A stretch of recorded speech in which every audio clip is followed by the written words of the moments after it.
Hey everybody, today I want to replace the shocks on my 94 Ford F-150.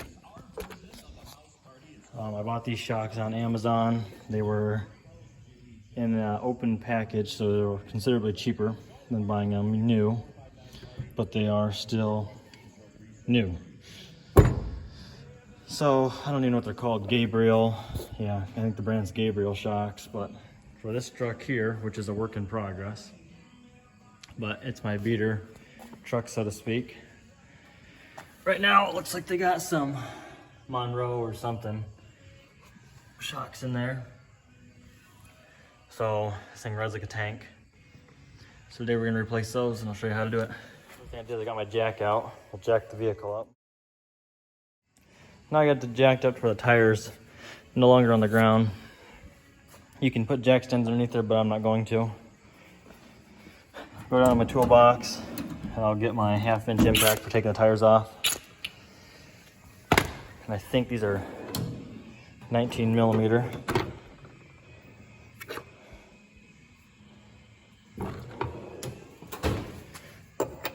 Nope.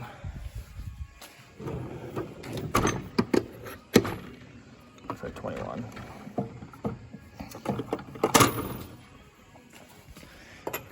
Yep, 21. A little tight. Yeah, there you go. Every time I got my wheels off, I like to check to see how much life is left on my brake pads. And I got plenty. Considering how this truck is barely ever driven, I mean, it's pretty rough shape. And there's a lot of things that need to be replaced on it, but just doing one thing at a time here.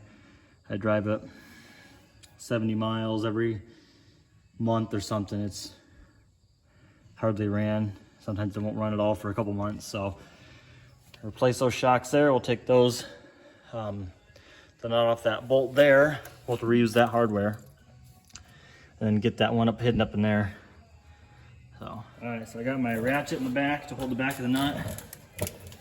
And I've got my 11/16 socket here for this. Buzzy.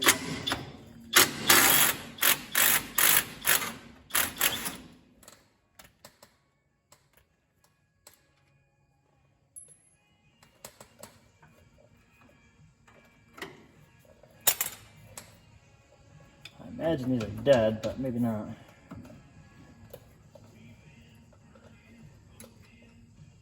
Alright, so I know it's gonna be hard to see, but I got my 9/16 ratchet in place. And then I got my 1/4 inch little guy up on top, but that's actually rounding off. So I'm gonna have to get some channel locks to hold the top of that stud on that shock, because that threaded part right there is turning. So I gotta be able to hold that and turn the nut loose. Get some vice grips. All right, so I ended up getting channel locks. My vice grips would not want to grab that stud up top like it needed to, just because there's a tight fit for me to get them in there. It's hard for me to adjust them. So I ended up grabbing some channel locks and kind of biting right there on the outer cover, and that seems to be doing the trick. So I'll speed this up and get this off.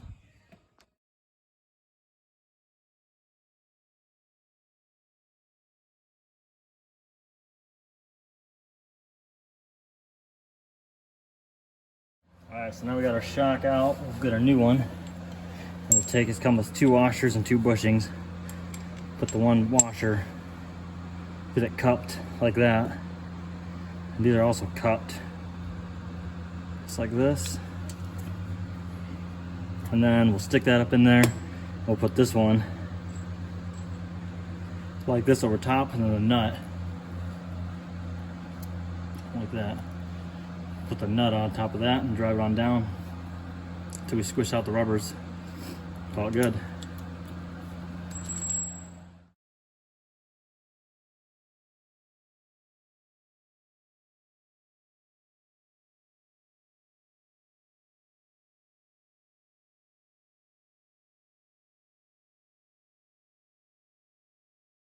The install went pretty smooth. I ran that up tight up here until it squashed out there. Bottle bolts in nice and tight. I don't know the torque specs on them, so I just got them tight. And we're good to put our tires back on.